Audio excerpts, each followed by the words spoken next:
Hi, it's Bill Maher. It is Bill Maher. Hi, Bill It is. Maher. How are you?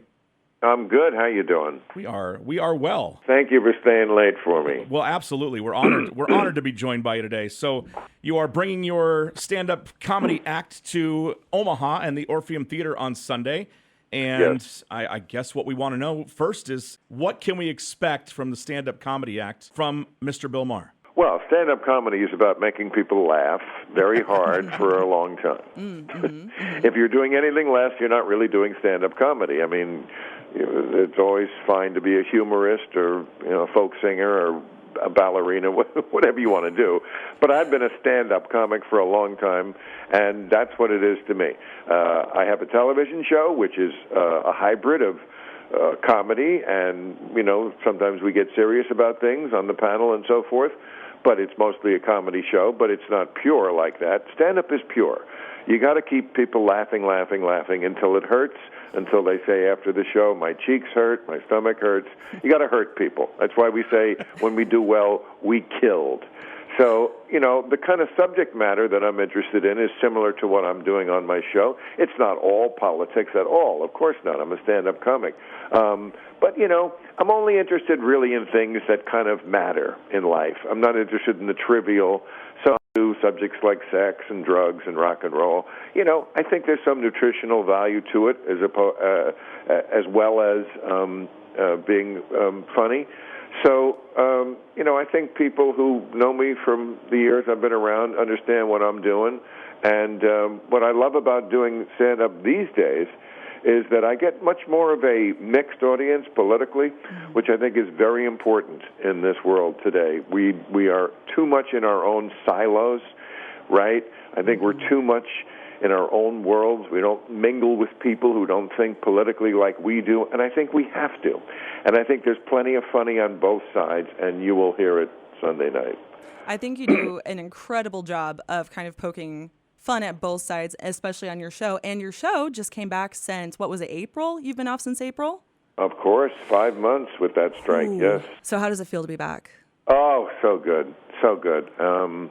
Yeah, and I think when we're off, you see there's not a lot of places in television where you open the window and get a little fresh air in on the subjects that we're talking about. People just basically, they're such sheep. They just follow the one party line, and I never played that game, and I never will play that game.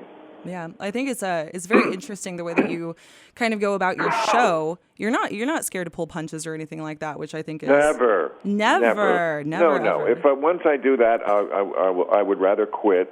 I'd rather be, unpopular. I mean, they'll never give me an Emmy because I don't, just say the things that the super woke people out here want to hear, and that's okay. I've made my peace with that. I'd much rather be the person who's able to speak my mind and does speak my mind than the person who just has to go along with the party line. There's too much of the one true opinion, and if you deviate from that, you're canceled or whatever, ignored. Again, I don't play that game, and my fans know that, and that's who I do this for. I don't really have to get my ass up in the morning on the weekend after I worked a full week and traveled to the Midwest with all the bull that goes along with travel. But I do it because I love it. I know they want to see me do what I really do, and I want to do it for them. And that love affair is what keeps me going. We're talking with Bill Maher, comedian and commentator and everything else that he's done. He's an actor. He started in a movie with Mr. T, Elise. DC that Cowboy. was a long time ago. I know, but I have not been an actor since the 80s. It's such a cult classic, though, Bill. And by the way, a comedian really is kind of the opposite of an actor. An actor is someone who's pretending to be something else, and what I'm always trying to do is be exactly who I am. Not just on real time on HBO, but on my podcast especially, where I'm super high. I don't even know what I'm saying.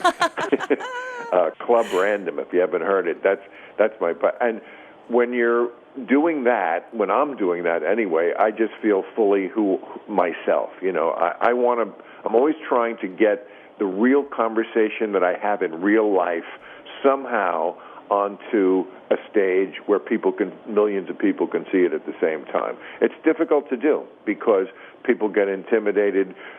The truth scares people, and they kind of like run back to their safe spaces. But I'm always trying to get to that place where we're having the conversation that you would have if you were just talking with a few friends in a bar, where you let your guard down. It's not your avatar, your politically correct avatar who's speaking. It's the real you.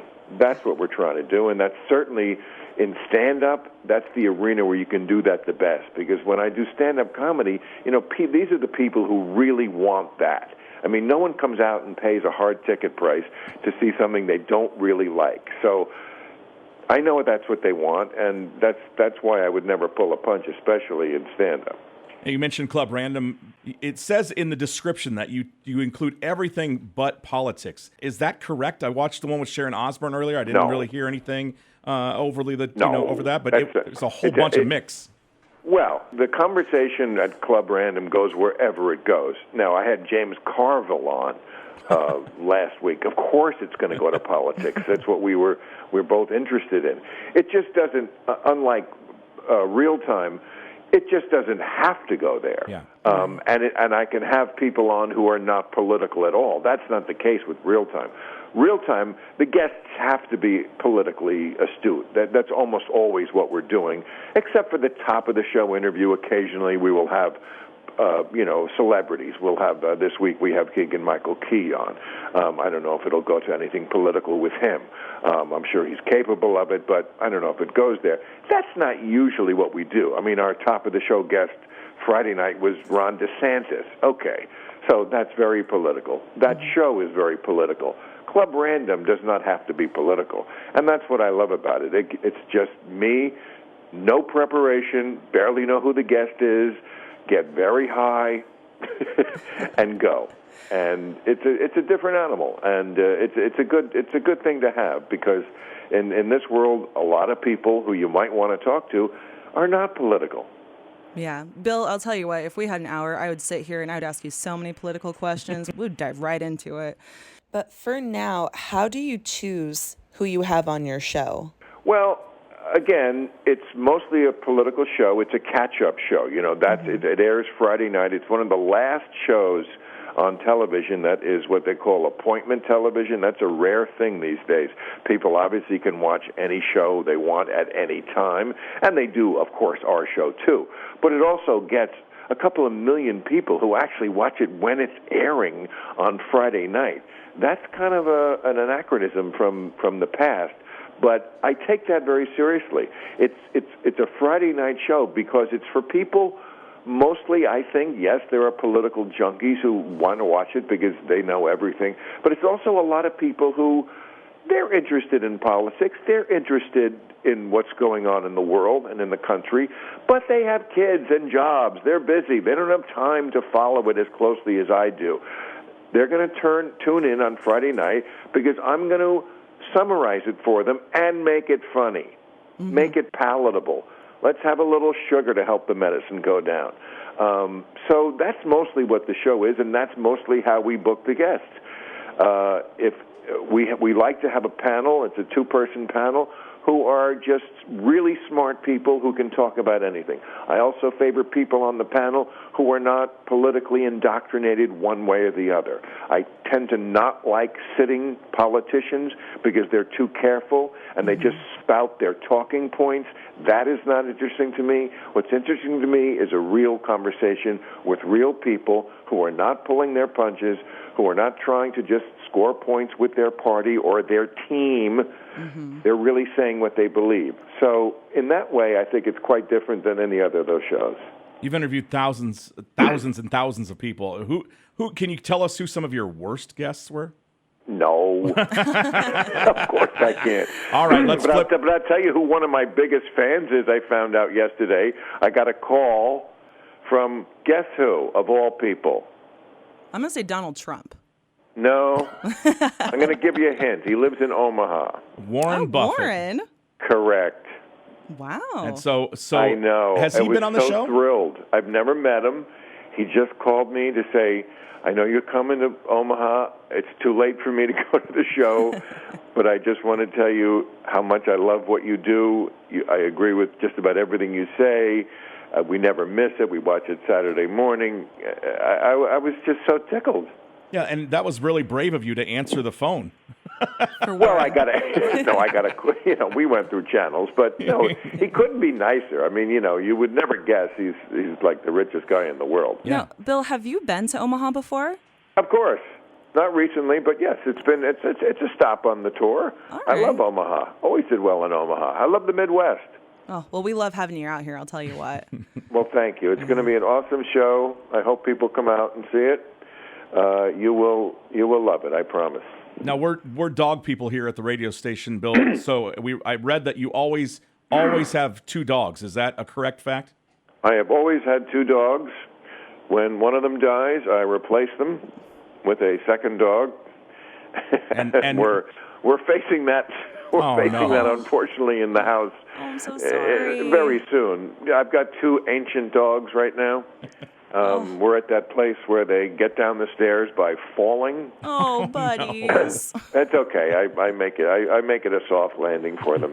But So what, that's how dogs are. I mean, they don't die because in nature they'd be dead by now anyway. They talk about losing a step. These dogs are really slow. You're keeping them alive at this point. Of course, Yeah, of course. naturally. They're my children.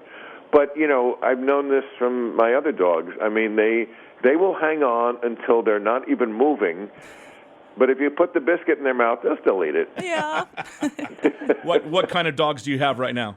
Oh, mutts. Always have mutts. Always Yeah. mutts. So They're the that's Always good. healthiest. have mutts. They're the Mutts are the healthiest. best. First of all, they're healthier. Mm-hmm. You don't want pure breeds because they're never as healthy. Same with humans, by the way. I'm not sure what they are. One of them, it looks like a smaller version of a German Shepherd, so she's part Shepherd, I think part Pit Bull, actually. I think we had the DNA done. I don't know, but they're mutts, and I will always have mutts. And they're good dogs, and that's what's most important, right? Are there any bad dogs? No. I mean, even the ones that are supposedly bad, they're not really bad. They're just, like Biden's dog. Keeps biting people. Yeah. I don't blame the dog. Yeah. He's around Biden. He's like, this old guy needs protection. I got to bite everybody. I mean, Keeping him safe. He's doing his job. Exactly. Well, Bill, it's been a pleasure talking with you, and we're looking forward You to too. the show on Sunday at the Orpheum Theater. Those Thank tickets you. are through ticketomaha.com, and we can't wait. I'm sure people will be offended and delighted and all of the above, and it'll be a fantastic show Sunday. Much more delighted than offended. But Yes. Absolutely. We will have a good time. All right. Thank you so much, guys. Appreciate it. Thanks, Bill. Have a good day.